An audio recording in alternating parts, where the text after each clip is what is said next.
தமிழ்நாடு சட்டப்பேரவை கூட்டத்தொடர் வாசிக்கக்கூடிய அந்த நிகழ்ச்சி நேற்று காலையில் துவங்கியது. ஆளுநர் ஆர்.என். ரவி அவர்கள் தமிழ்நாடு சட்டப்பேரவை கூட்டத்தொடருக்கு வருகை தந்து 2 நிமிடத்திலேயே தமிழ்நாடு சட்டப்பேரவை கூட்டத்தொடரை மட்டும், அந்த ஆளுநர் உரையை மட்டும் புறக்கணிக்கவில்லை.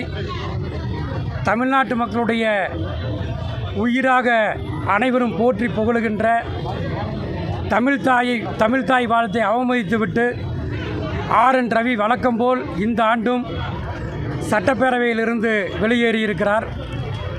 தொடர்ந்து தமிழ்நாட்டினுடைய வரலாற்றில் இதுவரை இருந்த ஆளுநர்களில் தொடர்ந்து தமிழ்நாட்டு மக்களுடைய மாண்புகளை, தமிழ்நாட்டு மக்களுடைய மனங்கள் புண்படுகின்ற வகையில் தமிழர்களின் கலை கலாச்சாரம், அதை போலவே தமிழ் கூறும் நல்லுலகமே போற்றி புகழுகின்ற ஐயன் திருவள்ளுவர் சிலைக்கு காவி உடை அணிந்தது உள்ளிட்ட பல்வேறு தமிழ் மரபுகளுக்கு எதிரான பல்வேறு செயல்களை தொடர்ந்து ஆர்.என். ரவி செய்து கொண்டிருக்கின்றார்.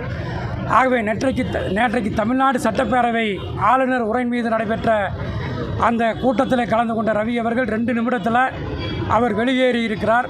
தமிழ்தாய் வாழ்த்தை புறக்கணித்திருக்கிறார்.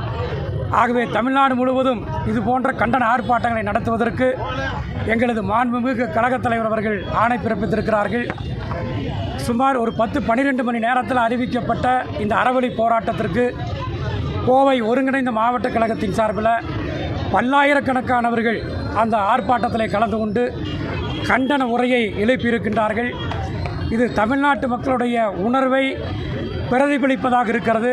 ஆர்.என். ரவிக்கு எதிராக மத்தியிலே ஒன்றிய பாஜக அரசு தொடர்ந்து தமிழ்நாட்டு மக்களை வஞ்சிக்கின்ற வகையில் தமிழ்நாடு சட்டப்பேரவை கூட்டத்தொடரில் நிறைவேற்றப்படுகின்ற சிறப்பு தீர்மானங்கள், அது நீட் தேர்வு குறித்த தீர்மானமாக இருந்தாலும் சரி, தமிழ்நாட்டுடைய வளர்ச்சி பணிகள் குறித்த தீர்மானமாக இருந்தாலும், எந்த தீர்மானமாக இருந்தாலும் அந்த சிறப்பு தீர்மானங்களை தொடர்ந்து தமிழக மக்களுடைய, தமிழ்நாடு அரசினுடைய மனநிலைக்கு எதிராக தொடர்ந்து ஆளுநர் செயல்பட்டு வருகின்றார். ஆகவே ஆளுநர் ஆர்.என். ரவியே திரும்பிப்போ, ஆளுநர் ஆர்.என். ரவியே திரும்பிப்போ என்ற முழக்கம் தமிழ்நாடு முழுவதும் இன்றைக்கு எதிரொலித்து கொண்டிருக்கிறது.